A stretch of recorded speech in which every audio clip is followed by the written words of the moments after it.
There, I'm Clifford Bates, and welcome once again to Carl Schmitt's Dictatorship, reading Carl Schmitt's Dictatorship. Today, we're going to start chapter 4. We're going to divide chapter 4 is basically pages 112 to 131, so we're going to divide it in three parts because we don't want to be 2 hours. The last video was a little too long. I divided it evenly. I thought I was going to get about an hour, 15 minutes maybe. But no, it's been. I think the divisions I've been trying. I've been trying to find logical divisions, and I kind of will frame it this way. Hopefully, that we'll do these little more bite-sized bits, right? The title for chapter 4 is the concept of sovereign dictatorship. Now, this is the commissarial dictatorship to sovereign dictatorship. This what is meant by sovereign dictatorship. It relies on the thing that how he ends the last chapter. Let's go back for a second. Which was the idea that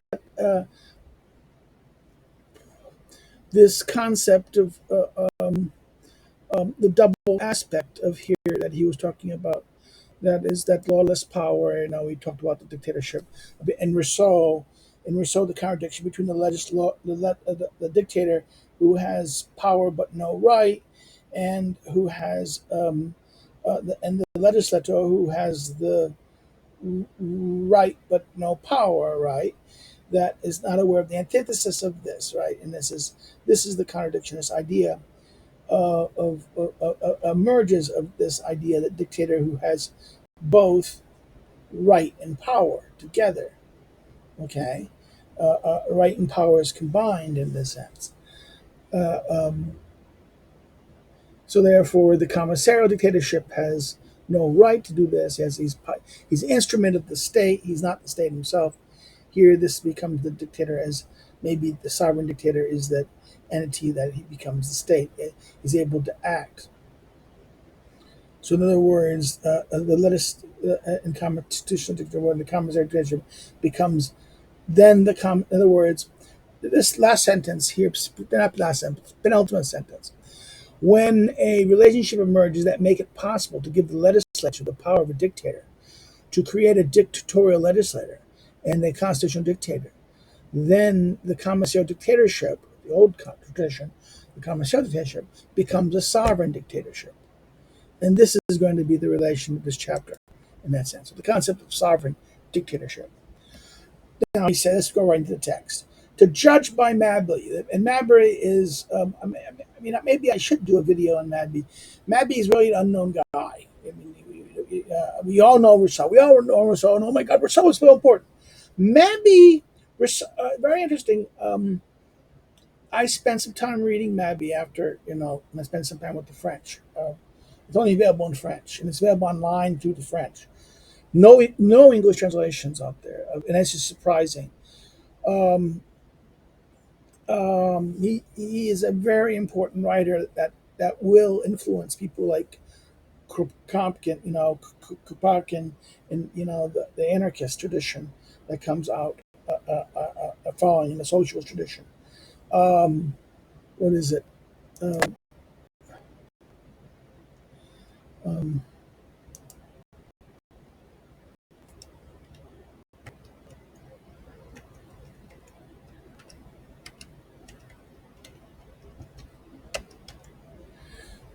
the anarchist tradition. What is it?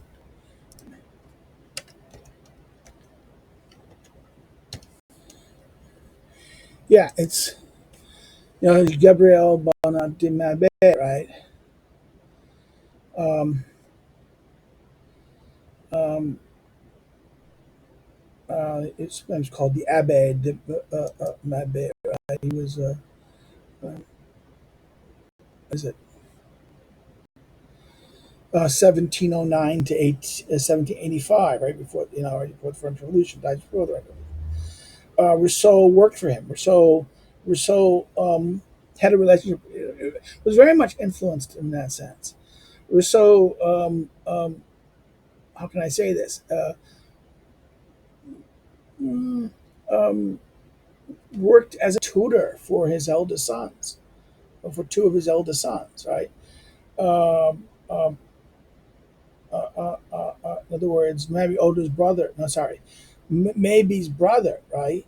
Um, Hired Rousseau to tutor for his son. So it's this idea that he's a churchman like this and this a churchman and he's a Jesuit. This Jesuit thinker. He's a Jesuit, part of the political Jesuits. Um, what is so interesting here is the socialist aspect of this, right? He becomes very much. He becomes, like I said, very. His famous work, The Intellectualistic Foucault, a dialogue first published 1753, introduced the themes of his mature thought, right? On liberal. Now, this is idea of communism, republicanism, right? Equality, the idea of the abolition of private property. All these issues, Marbury plays a very important role, and that's what we read last time we looked at. We read the previous thing about Marbury's role about this, and Mabby gets us this idea of the concept of power in that sense. This idea that of the idea that the people, the sovereign will or the will of the people, in this have this direction towards it. Now, let's go right to the here. He says, now the problem here is that this prepared the way. Map most of what this idea that the natural goodness of man, that natural goodness argument that Rousseau will write in his famous first treatise, and but not in the social contract. Okay, remember that. That's a really interesting point. That, Marbury very influenced Rousseau. There's enough evidence to make this argument here. So therefore, the judge by Marbury and Rousseau, the sign of the upcoming revolutionary dictatorship were not so evident to their authors as it may seem after the events of the revolution. In other words, the logic of the in other words, revolutionary dictatorship. In other words, how the revolutionary dictatorship is going to work and what its outcomes are going to be. It was not going to be all that evident to the. It was not so evident to either Marbury in his writings of these things or Rousseau. Okay, they didn't. They often separated the um, they didn't really cannot tie the concept of sovereignty to dictatorship in that sense. In Rousseau, the dictatorship is examined in the fourth book of his Contract Social as a problem of government, not as one of sovereignty. Right? Exactly. That's why it's a problem of government. For Rousseau, dictatorship is not a question of sovereignty; it's a problem of government. It's what's framed in that sense. It is assumed that a dictatorship can only emerge if a constitution already exists, because the supreme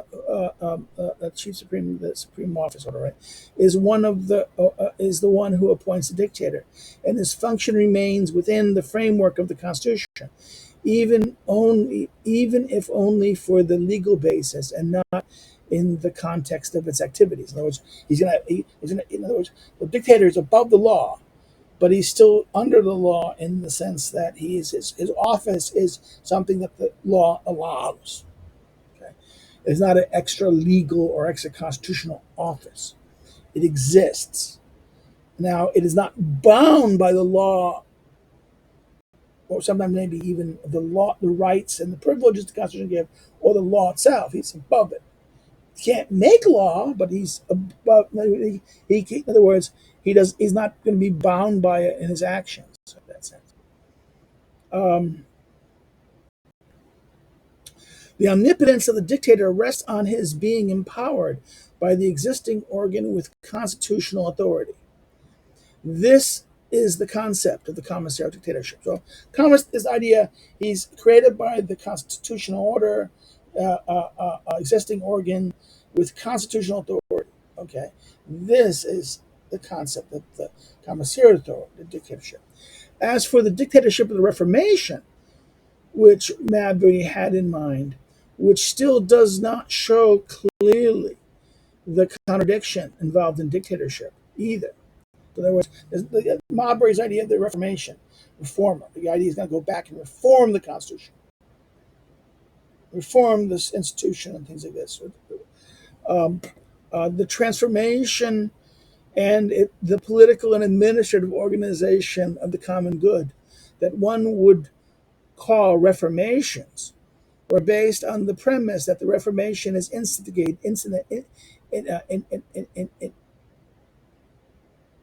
initiated initiated by a constituted organ, such as the Pope or the Absolute Prince, so that the source of the newly arising order um, is the same as the previous one. In other words, it's not. In other words, it's not revolutionary. It is merely a reforming order authorized by a power. It's authorized by an order to reform or to restore the order. Okay, right? I got too much hair. I gotta get shaved today.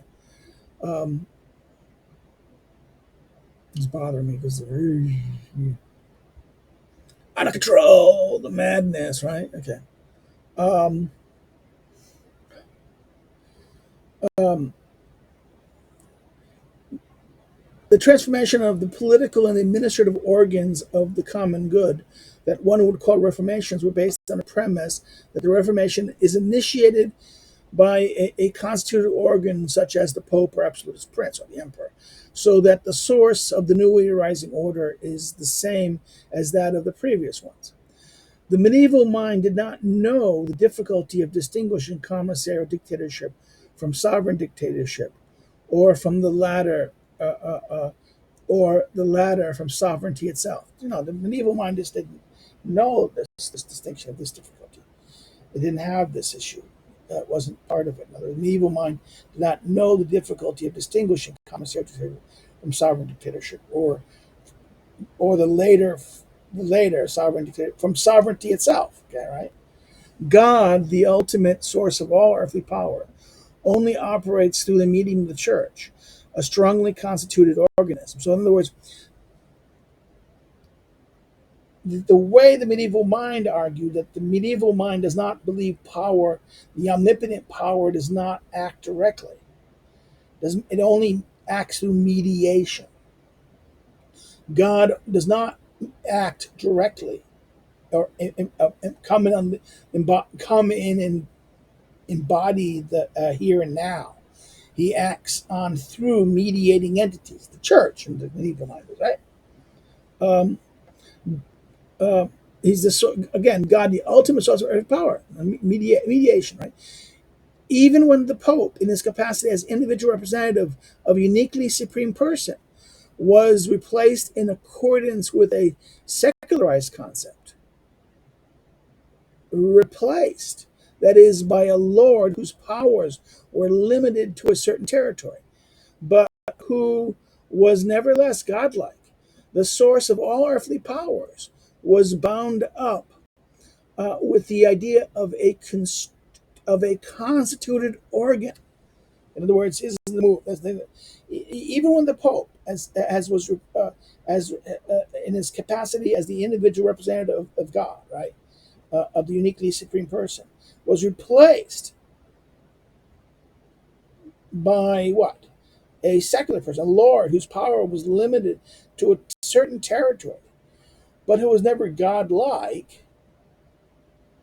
The source of all earthly powers was bound up in a constituted organ, the crown, the king, right? Uh, uh, uh, uh, it had already been mentioned that in the view of the monarchomarchs, these were like, the monarchomarchs were the uh, 16th century, 16th century, 17th century movement, um, who opposed absolute monarchy, who just argued defense of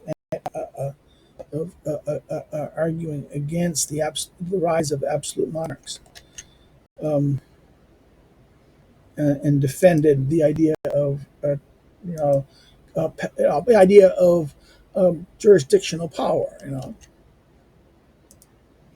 Okay, so let's go continue. Right, and, it has been already mentioned that the views of the monarchs, the Volk was a representative of the estates. The people were a representative of the estates.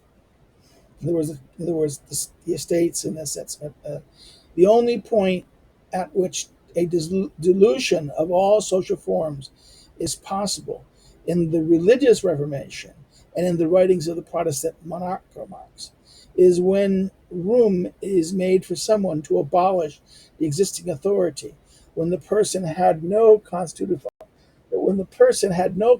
function and is only a Dio exilis. This is stirred by God.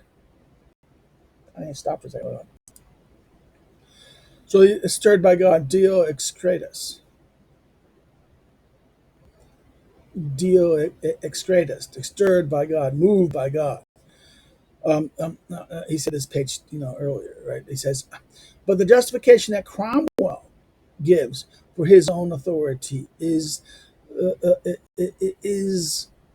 Now, gives the example. This is the Protestant monarchs, and it says the justification Cromwell gives for his own gave for his own sovereignty is the best witness to how superficially the pious Protestants managed to break off the existing social order through an all-encompassing yet never self-constituting omnipotence of the people. Right. So, never. This is interesting. So that, in other words, um, um, the Protestant, sovereign Cromwell gave for his sovereignty, maintained power. Right. Um, is the witness of this, of how the Protestantism managed to break off the existing social order, right, the order, through an all-encompassing yet never self-constituting. In other words, it's not done through the omnipotence of the people. So he's not acting as the people is doing this, right? The Puritan Revolution was the most obvious example of a disruption in the continuity of the existing order of the state. It faded away without making a sustainable impression on state theory in its own time. Although all the 19th century ideas and claims for radical democracy were already present in it, right? This is note one. Yeah, Gurrent's books, the English Revolution or the English, you know,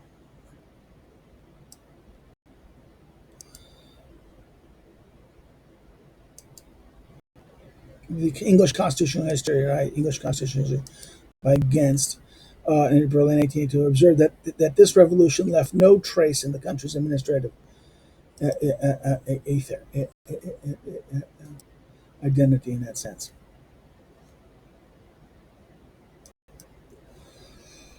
So, 19th century, in other words, many of the ideas. Well, I mean, the 20th century becomes very important. The radical left.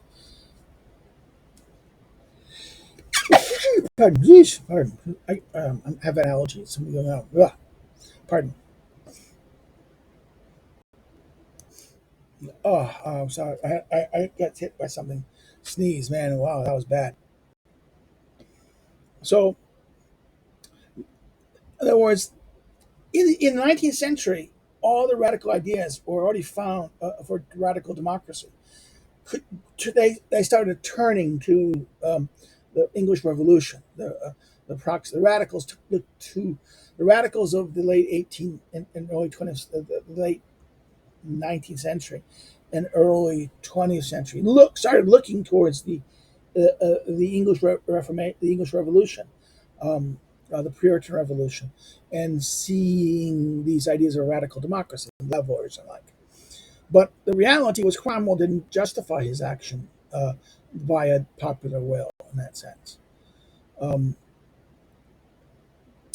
in the directives and constitutional drafts left by Cromwell's armies, it is stated that the people is the source of all political authority. So therefore, yes, it says that the people, they assert this, that the people is the source of all. Here, the real problem of the state.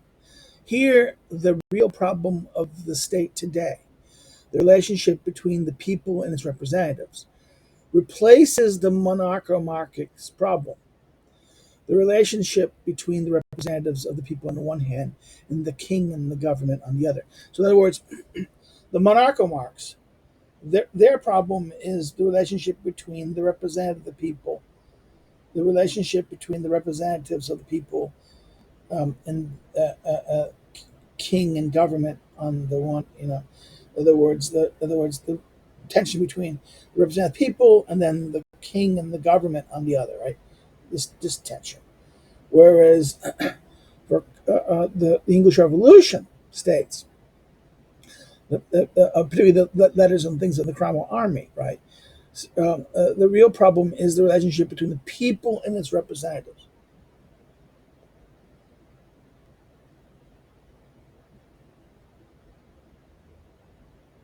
Okay.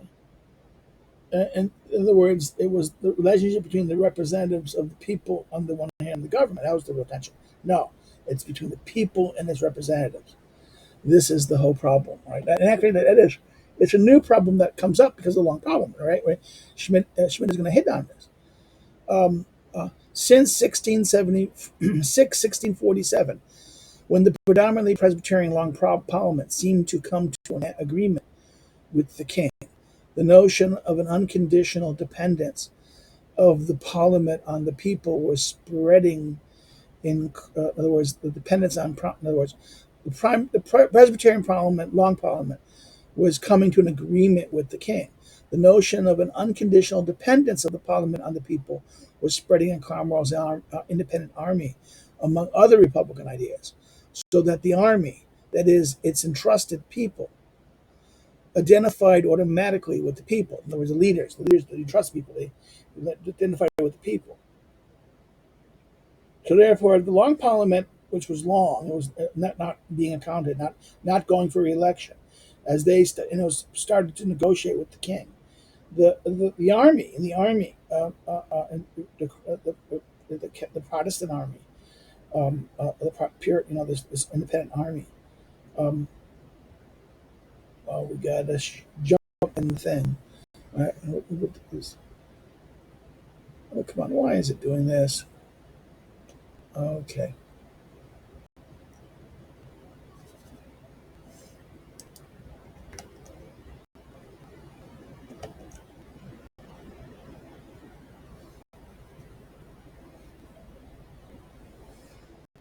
Now we got something's okay there. We had a glitch for a second. Sorry. Oh, it's not. It's something with Microsoft and Google. It's like, so back again. This idea that there was this divide here that the people's the army themselves identify with the people. The crucial sentence in the constitutional drafts of that period is that the representatives of the people depend exclusively on those who have elected them. So in the drafts of this, and represent people exclusively on the people who elected them. The power of the people's representative over anyone. Here the king is meant the political enemy. Here the king is meant as the political enemy. In other words, the power of the people's representative over anyone. Here the king is meant the political enemy is unlimited. But this has unavoidable corollary. The dependence on the people they represent is likewise unlimited. So therefore, this is, in other words, the power of the people's representative over anyone. Here they meant the king is meant, right? Here the king is meant. Hence the political money is unlimited. But this then it leads to the unavoidable corollary that the dependence on the people they represent is likewise. In other words, the representative has no autonomy. They are dependent wholly on the limited on the people who they represent. So that as an unavoidable corollary that their dependence on the people they represent is likewise unlimited. The popular agreement of 28 October 1647, which became famous as the first draft of a democratic constitution in the modern sense of the word, came from the levelers, who saw Cromwell as a traitor because he retained his sovereign power after the abolition of the monarchy. Right. This is the Samuel Ransom Groller, The History of the Great Civil War, and Groller's The Constitutional Documents of the Puritan Revolution. C. Gillenix, again, Gillenix is the famous legal scholar. Um,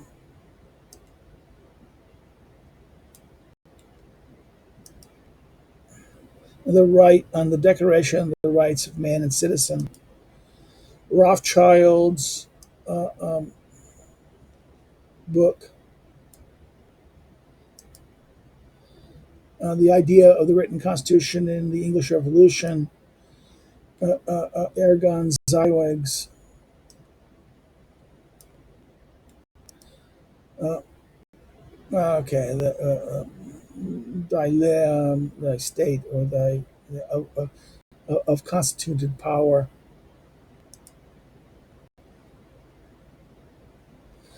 Again, these are the books that all hint at this. Okay, we're going to get this is going to be a pain in the ass of this. So that Cromwell was a traitor of this, right? This agreement was the agreement was the disagreement of 1647 was the draft of the Constitution presented to the Council of Cromwell's army, which the Council amended on 20 January 1648 and forwarded to the House of Commons. It was in no way an expression of the sovereign people. It was presented to the House of Commons as a private member's bill. 1 month later, Cromwell suppressed the Leverous movement, which he considered to be an enthusiastic reverie, and imprisoned John Limborne, their radical leader. Numerous pamphlets exploded now in outrage about the fact that in the past, England had been governed by a king, the Lord, by the king, the lords, and the common. Now, whereas now it was governed by a general, a military court, and the commons. About the absence of the general right to vote, and so on. So this is the pamphlet side of criticizing it. Is be governed by a king, lords, and commons. Now they're general, military court, and commons, right? And there's no right to vote, and this so on, right? For our present purposes, these writings, which are valuable for the history of political ideas, show that the question of sovereignty had already been decided on the time. Cromwell was the sovereign. The question is whether his domination must be called a sovereign dictatorship. Right? The question is, this is in that sense. This is again G.P. Rouge's The History of the English Democratic Idea in the 17th Century.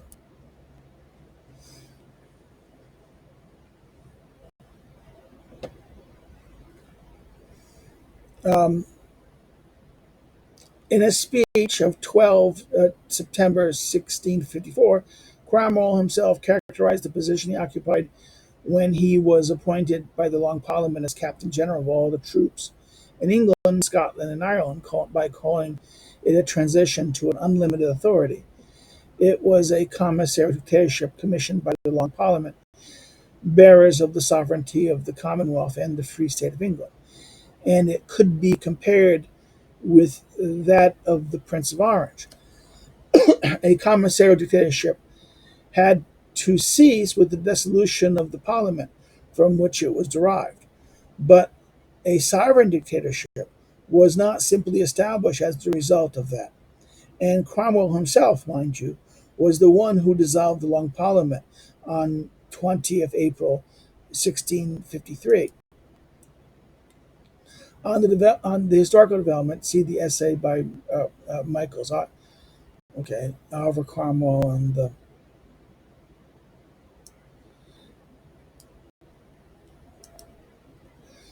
Oliver Cromwell and the Dissolution of the Long Parliament, right? Which includes further literature, and also M. Michael's book on Cromwell, Volume One, his biography of Cromwell.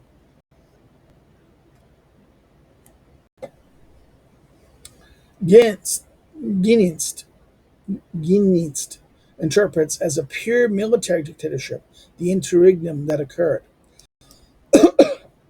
Heinrich Rudolf Hermann Friedrich von Ginst, the English Constitution, English constitutional law.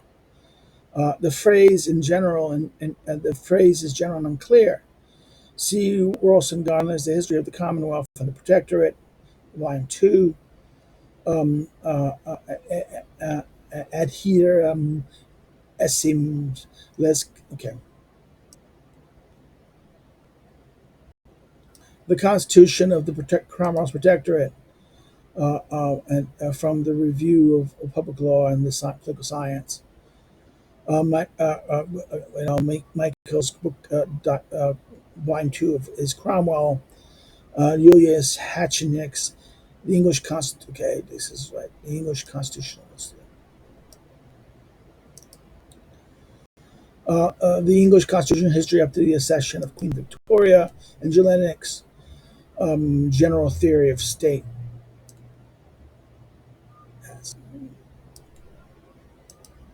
General theory of the state, right? Allgemeine Staatler. Um,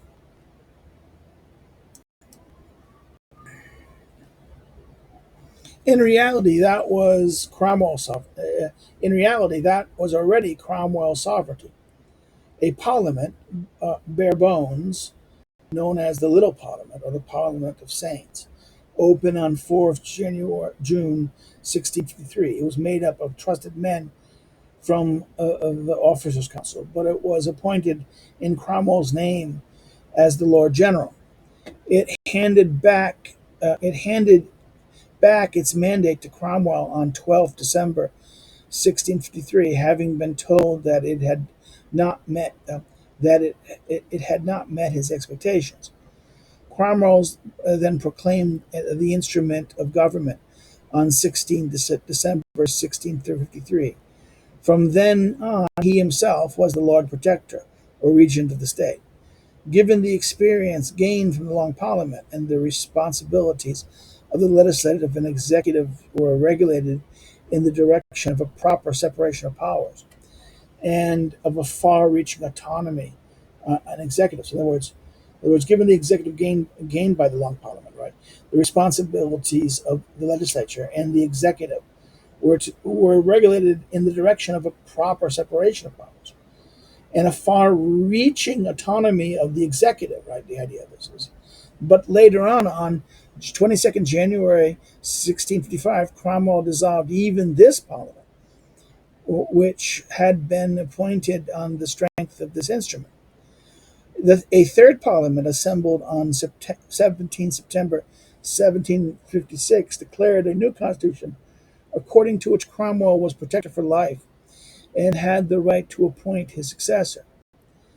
On 25th March 1657, the Parliament urged the Lord Protector to adopt the name, style, and title of a King of England, which Cromwell rejected. On 4th February 1658, this third Parliament too was dissolved by Cromwell, who then governed without a Parliament until his death on 3 September 1658. His son Richard succeeded him to protector on the basis of Cromwell's statement concerning his succession, right? Therefore, Cromwell. In other words, he becomes a kind of a Lord Protector in that sense. The Lord Protector, he's not really becoming king. He won't become king. They want him to become king. They want him to do this. Every time he tried giving an order of this you could see his acts as kind of a legislature and more so with power, right? Legislature with some power, and every time they tried to do it and he wouldn't do it, he kind of canceled it, right? So there was kind of a failure there in that sense. These are the actual and legal circumstances which Cromwell became sovereign and after the dissolution of Long Parliament. The consideration of the officers of his army was purely a political nature. Cromwell did not claim to be mandated by him, so his officers mandated him. In other words, his attempt to govern with a parliament and a constitution, which was the result of his political prudence, were intended to regulate his own sovereignty constitutionally, and by that to limit its exercise by law. In other words, he's not. In other words, he's the sovereign, and he's going to limit it. He's going to restrain it by law, right? It's going to be that he's going to. It's again exercised by his political prudence. To which, in other words, so therefore, he was going to do it with a constitution and a government and a attempt to govern with a parliament and a constitution, right? But and this is going to limit his sovereignty in that sense. To this extent, one can view the instrument of the government of 1653 as the first example of a constitutional monarchy. with an imposed constitution. So, in other words, we use it. In other words, with this, one could view the instrument of government of 1653 as the first example of a constitutional monarchy with an imposed constitution. So, this document, right? There was no doubt that Cromwell maintained sovereignty, understood as basically unlimited power that remained above all the functions limited by rules. The decisions on the necessity of state, that is, on what the theory of the 17th century called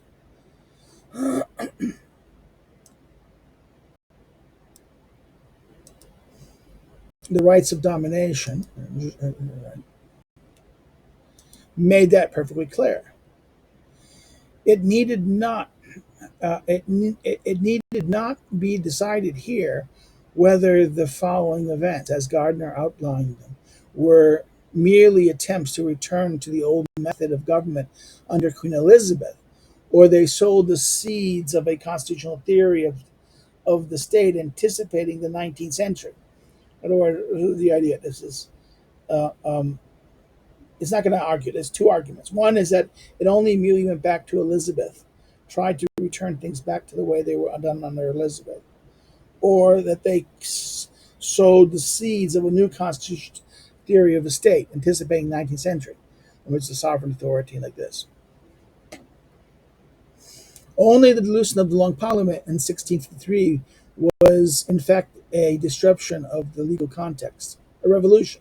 So therefore, only this act, the Long Parliament, was it. What happened later were Cromwell's attempt, founded on that event, to circumcise his sovereignty by his own will. In other words, okay, so the only revolutionary act in that Schmitt is saying was the dissolution of the Long Parliament. Everything else is merely what? Attempts by him, Cromwell's attempts founded upon, because of that event, to circumscribe his sovereignty by his own will. In other words, one can only speak of a military dictatorship insofar after the dissolution of on January 22nd, January 55, of the Parliament assembled for the instrument. Cromwell governed a certain period of time through 11 major generals,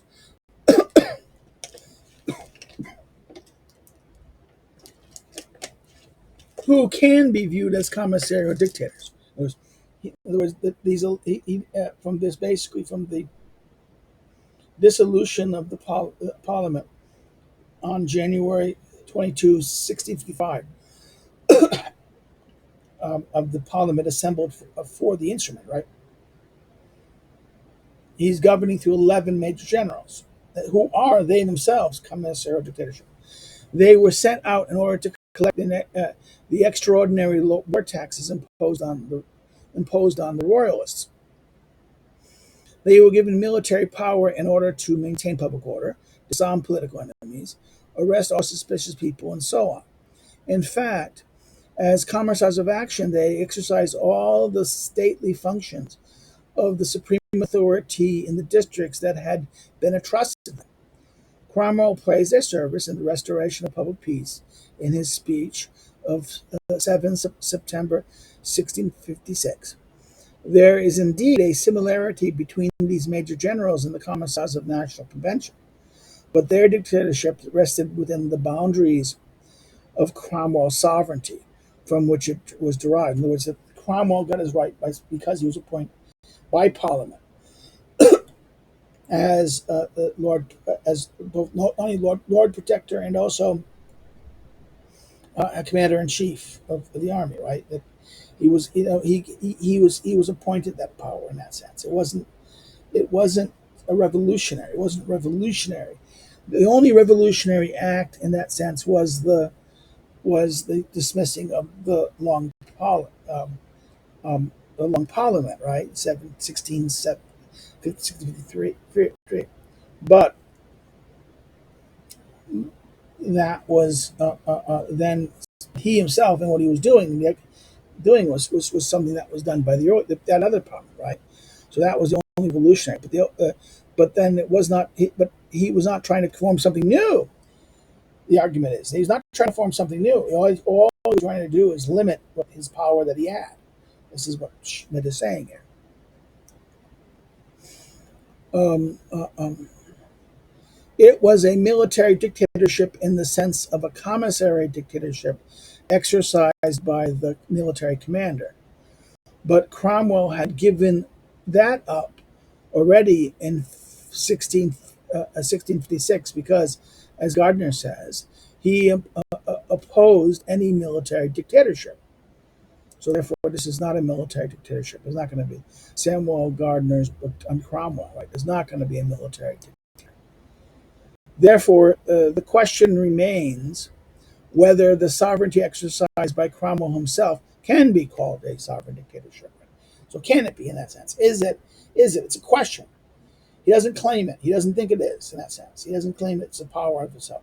He's trying to merely restore an order or preserve an order, and trying to prevent the abuses.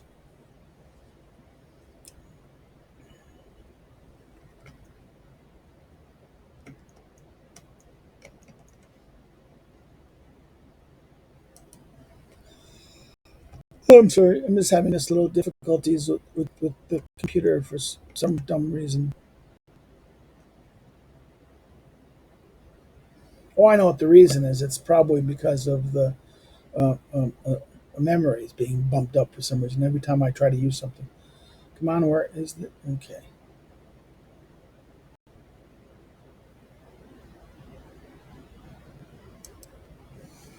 So let's continue. If the mere suspension of the principle of separation of powers is called dictatorship, then this question has been answered positively. So therefore, if suspension of separation of powers is dictatorship, then that's yes. That's that is. But a condition of this sort obtains in every absolute state, and the concept of dictatorship would lose all its clarity if one were to apply it indifferently to all these cases. So, in other words, Schmitt is saying, listen, if you're going to argue that dictatorship is when the separation of powers uh, uh, is suspended, well, the problem with that is absolute monarchies and despotisms do this as well, and therefore it's gonna blur these. Therefore, these things are going to become blurred as a concept. And this is the problem with the word dictatorship. Today we do that. We understand dictatorship as the blurring of power and the abuse of power in this way, right? And and this is not what it means. Politically, one can label dictatorship any direct exercise of stately power. That is, an exercise that is not mediated through autonomous intermediate institutions and understand by its centralized government, in contrast to decentralized, or in other words, non-mediated power. Politically, one can label dictatorship in this sense any state power that is not mediated through autonomous immediate institutions, and understand by it central government. In other words, you can call the idea of centralized government under this concept would be as much. In other words, if you're going to understand mediated institutions, mediation, and the elimination of mediation, dictatorship, then exercise direct power, right? Direct exercise state power in the absence of mediation. And centralized government is the same thing as it. It becomes the same as that. In contrast to decentralized government, which acts through mediation.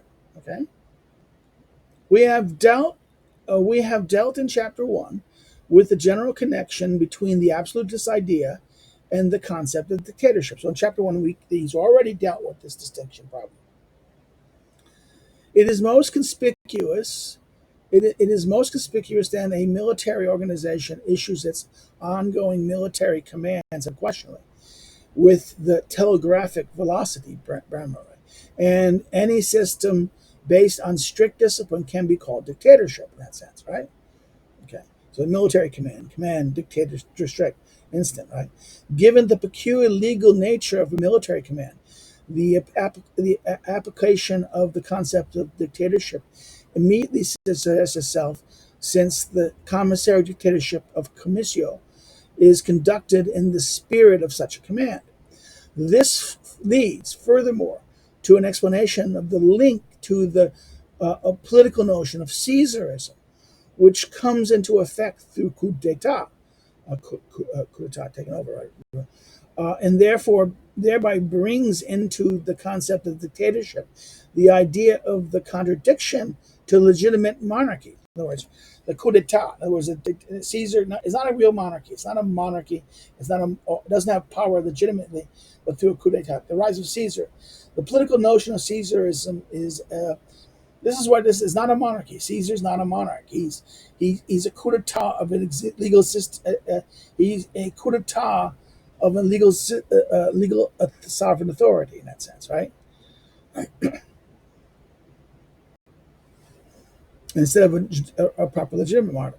From the perspective of this from the perspective of this ambivalent idea, which does not lend itself to judicial analysis, Cromwell and Napoleon are typical dictators simply because they were generals. So therefore, this idea is because they were acting as generals, they merely took power. Therefore, that is dictator. This is a very simple. This is what he says. Simply because they were generals, right? And this is a non-juridical analysis. In other words, we can't. This is not constitutional. We don't understand it in terms of juridical analysis of law and constitutional norms. It's just military leadership. Okay. For a conceptual definition of dictatorship, one must retain the interventionist character of the dictatorial process. So therefore, it must retain the interventionist character of a dictatorship, right? Both in sovereign dictatorship and in commissary dictatorship. The idea of a situation that ought to be created by the practice of the dictator is implicit in the concept. So, in other words, both the sovereign dictatorship and commissary dictatorship, the idea that a situation that ought to be created by the doing or the activity of the dictator is implicit in the concept, right? He's going to do. Its legal nature consists in the fact that, in view of the end to be achieved, legal restrictions and restraint, legal restrictions and restraint that, in the given circumstances, are an ill-conceived hindrance to achieving the goals are in concreto, in practice, eliminated. In other words, all those things, restraints and restrictions. Hold on.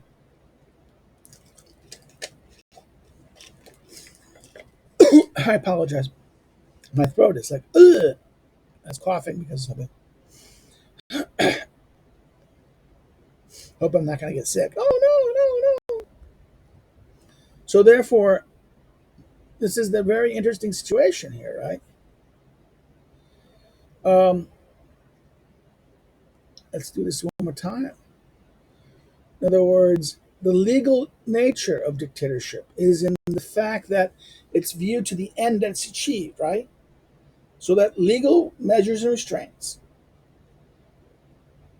and in order to achieve those ends, are now considered ill-considered hindrances to achieving those goals, and therefore they are in practice, not in league, not in other words, they're not nullified in terms of their meaning as law. That they're still law. They're still law and restrictions. These legal restrictions and restraints are still present in law and in the system. It's just that, therefore, the practical purposes of doing what it needs to be done, I'm going to ignore them. From this, it follows that the military Prussian absolutism, whose formulation was mentioned above, was no dictatorship, nor can the police state be called by this name, because the general increase of public welfare is no object of the kind of activity that belongs to dictatorship. In other words,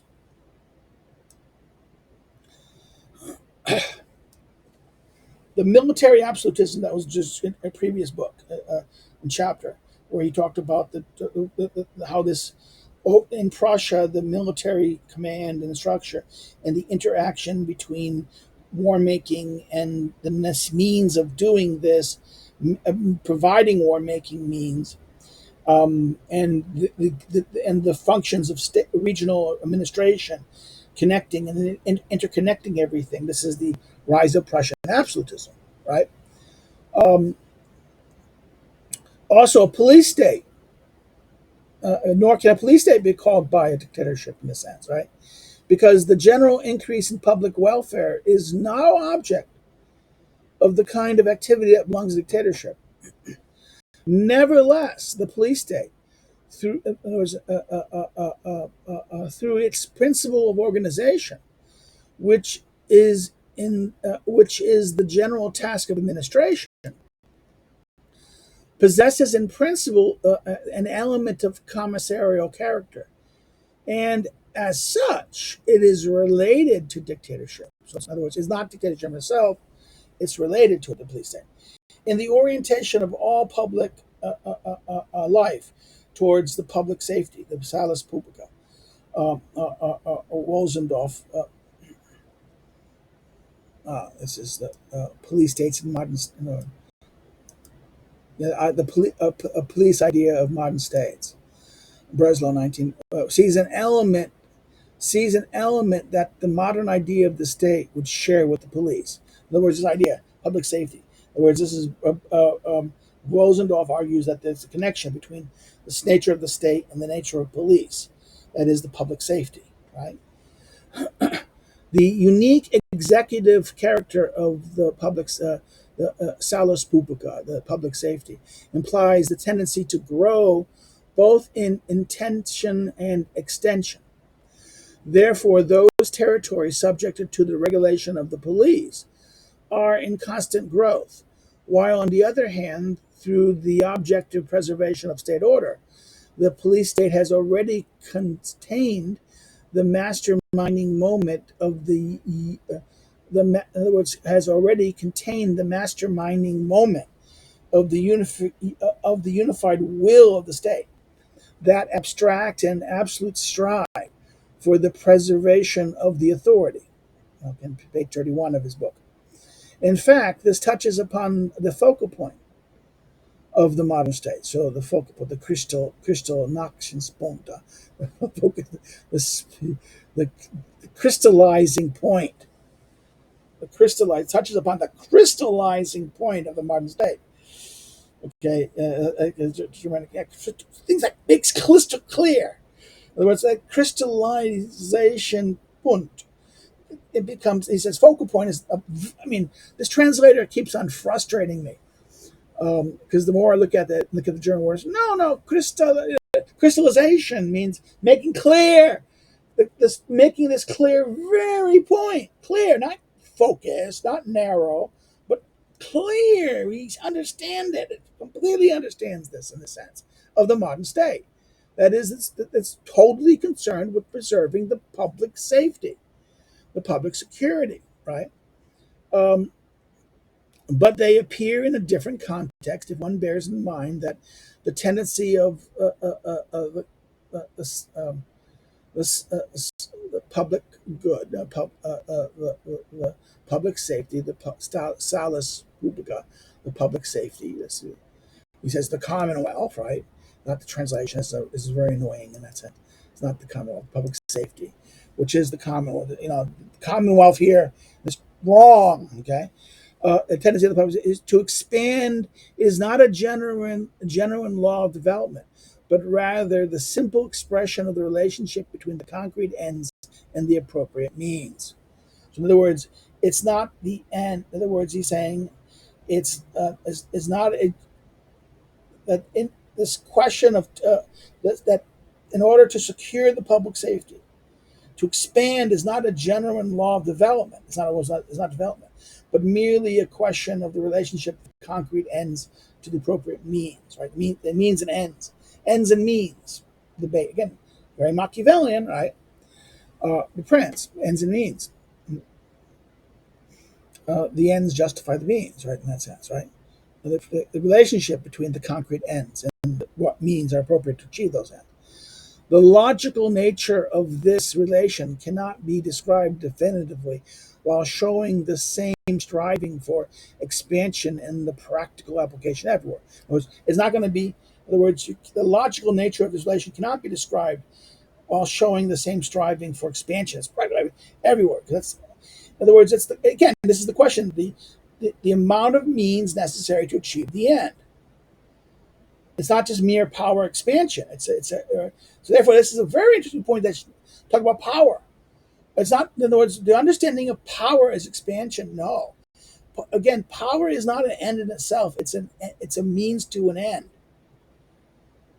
Power is always not. See, this is if we understand power as the end, then we understand the power can be infinite growth, can be spread in this developmental sense, right? But Schmitt is saying that no, this is not. It's only a means to an end. The end is what we want, what we want. We want the public safety, we want the security of the good, the good of the people, the public good. This is the end, the safety of the public, the well-being of the state, and the well-being of the people in that state, right?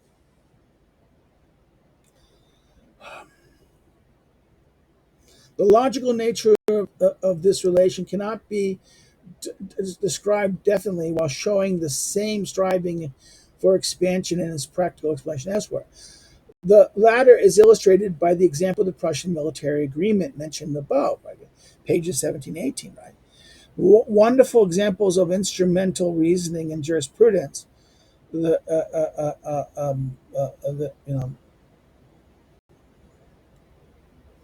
okay, this is going to be driving me crazy. The logic, juridic logic of purpose. The juridic, okay.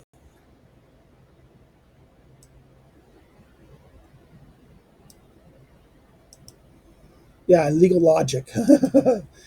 A logic of purpose, and juridic, right? Juridic. Uh, uh, read jurisprudence, right? Reasoning and jurisprudence, jurisdicis, logic of purpose. Like, why does instrument? Okay, why does the translator like jurisprudence here? It's not jurisprudence. It's legal logic.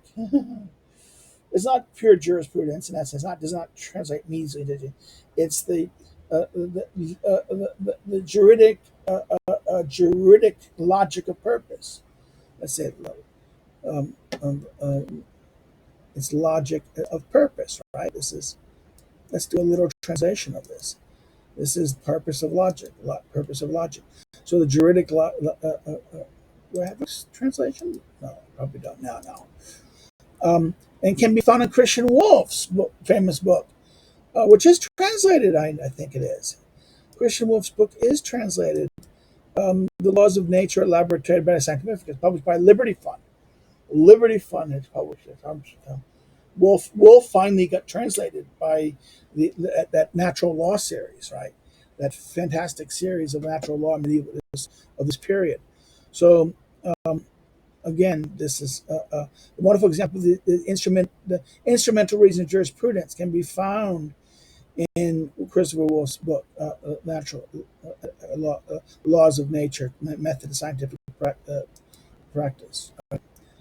Particularly in Book 8 and sections 110, right? So, yeah.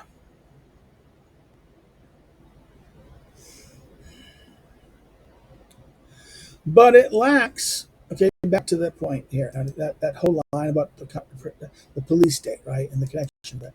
But it lacks that which gives the action its precise context, namely the idea of a concrete enemies whose elimination must be first that must be first circumscribed goal of the action. In other words, the police state is not. In other words, it lacks what it gives this.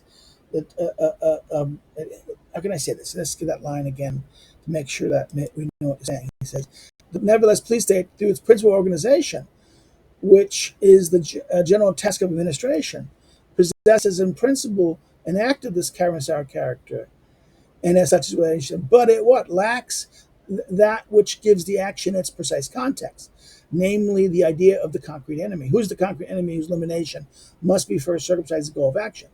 The circumscribing in question here is not an accumulation of factual evidence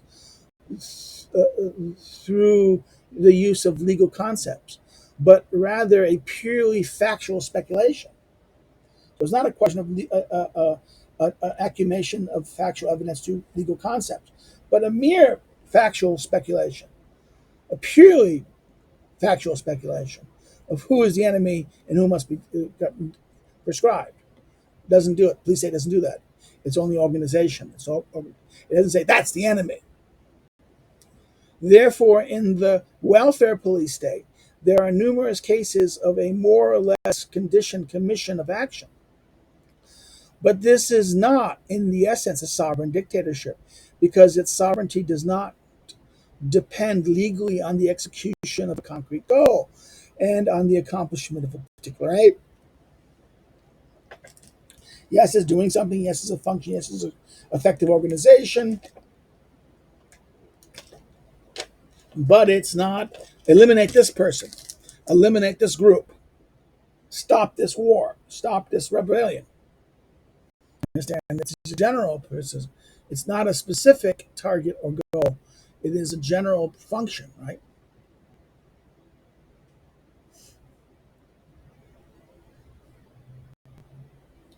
The success achieved by the actions of the dictator gains a clear context through the fact that the enemy, who has to be eliminated, is immediately present. So there was the dictatorship is confronted by the enemy. The enemy has to be removed. He needs to be removed. He's a threat. He's a threat to the state, survival of the state, and therefore his goal is to remove him or to defeat him, and remove him, and therefore what? Um, uh, uh, uh, okay, that's it's execution of a concrete goal, and on the accomplishment of it, whether he accomplishes it or not, right? The same, moving that goal. The success achieved by the actions of a dictator gains a clear context through the fact that the enemy, who has to be eliminated, is immediately present. The idea of a situation to be achieved can never be psychologically as clear as that of an existing situation. In other words, it cannot be clear. There's an existing situation. There's enemy. There's present. It's present. It's clear, psychologically as clear as this situation. Consequently, through its negation, a clear circumscribing is possible. So therefore, once I negate it, there's no more through its negation of the enemy, that this problem, this crisis, a clear circumscription is possible. The dependence on what the enemy does,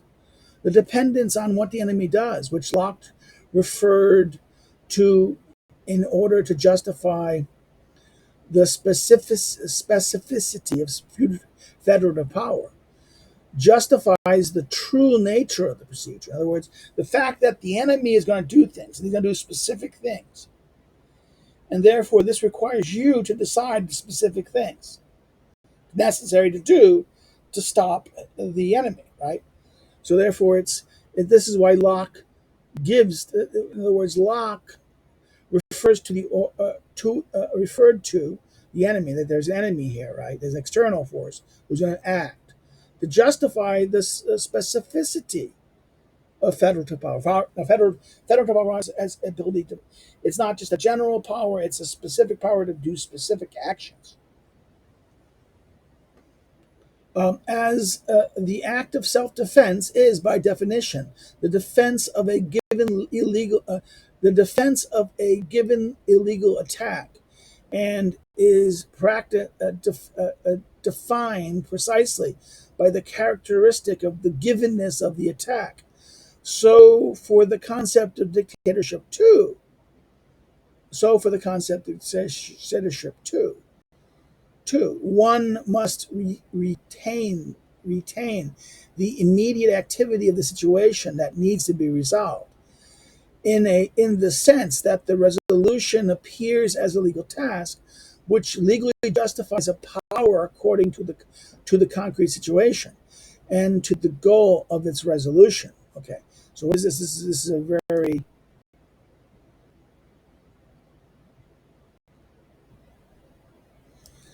as the act of self-defense is by definition a defense of a given illegal act. The attack is illegal, so my defense of it is a defense, a responding to an illegal attack, and is defined precisely by the characteristic of the attack.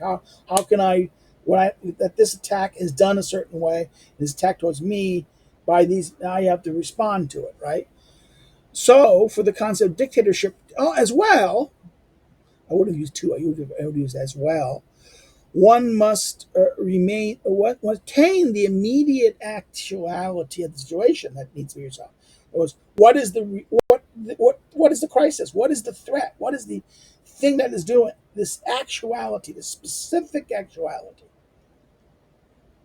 In the sense that the resolution appears as a legal task, which legally justifies a power according to the concrete situation and the goals of its resolution, right?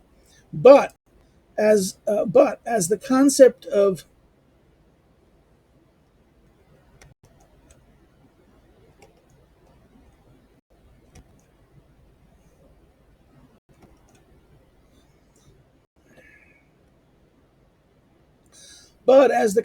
self-defense becomes detached from the peculiarities of the concrete situation, from the specific techniques, right? That is part of the attack, and therefore also the necessary defense. The invention of firearms completely changed the concrete meaning of the act of self-defense. So the concept of dictatorship too has a different meaning depending upon the concrete situation. So therefore, in other words, self-defense changed. In other words, that the invention of firearms completely changed the concrete meaning of an act of self-defense. Right? In other words, the techniques of attack, techniques. The concept what became, in other words, the concepts of self-defense became detached from the particularities of the concrete situation in that moment, because from the specific techniques that is part of the attack. Okay, and therefore also necessary defense, right? Hence, the invention of firearms completely changed that meaning of that. In other words, you have for someone a gun. Okay, oh my god, okay, I just can't respond. I have to do certain things. In other words, it changes the way responses what can, because weapons, a sword and something like this, but a gun, okay, maybe you have to preempt the gun, shoot before they shoot, right? In other words, it changes the situation completely, um, and has a different meaning depending on the concrete situation in that sense. So this idea of the concrete situation, what is the specific situation that's being involved here? The concreteness of the situation. What is it? In other words, what does the situation demand to be done? And that is the act. And whatever it does to address or nullify or resolve the situation, this is the power you have to do it, right? And this is the thing. However, this does not explain the legal distinction between the commissarial and sovereign dictatorship. So even though this idea that the technique and the technologies change, and the concept here becomes more of the concrete, the importance of responding to the concrete situation, this doesn't really this does not explain the legal distinction between a commissary, because in fact you can argue that they share the same, these things in fact, such a situation as the dictatorial act, this act of suspending this, all this thing, this is common. This is something that they share in military dictatorship, and that's, as he said above. So therefore, this does not explain the legal distinction between this. This is what he's going to explain. So I'm going to stop here because this is where I plan to stop. We're going to have you any questions or comments, please put them below. I will respond to them because I hope this is a little better. I think it is going to be long, but it's not going to be that long as it was. If you have any, again, comments, questions, concerns, or the issues that you would like more elaboration on, please put them here and I will address them. Next is, if you liked it, like it. Please like the video. Please share it. Hit the like button, share, share it out there with friends, and make people's attention towards it.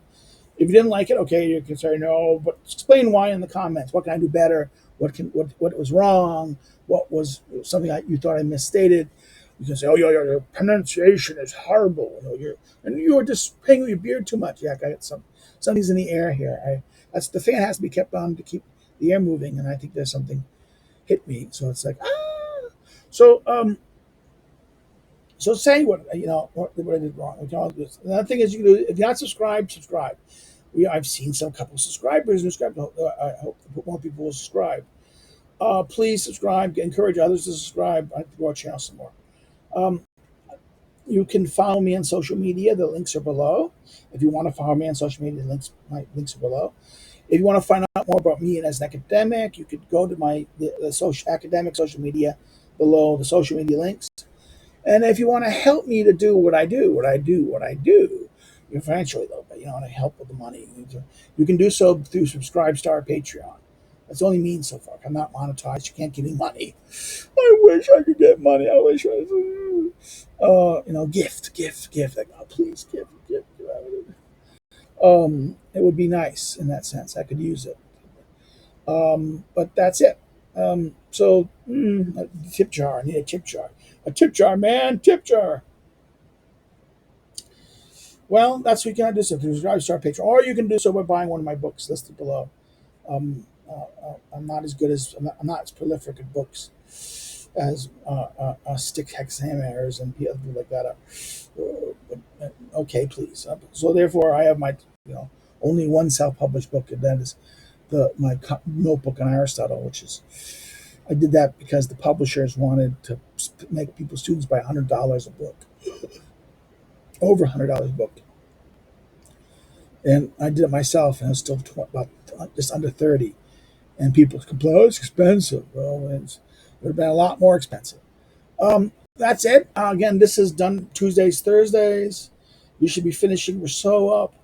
I don't know what I'm going to do after Rousseau, so that's like that. And Fridays is always the a live stream, book chat maybe, or who knows what, something live. Or if I can't do it, I'll try to pre-record something, unless there's a real disaster. Okay, take care. Bye-bye. Have a good day.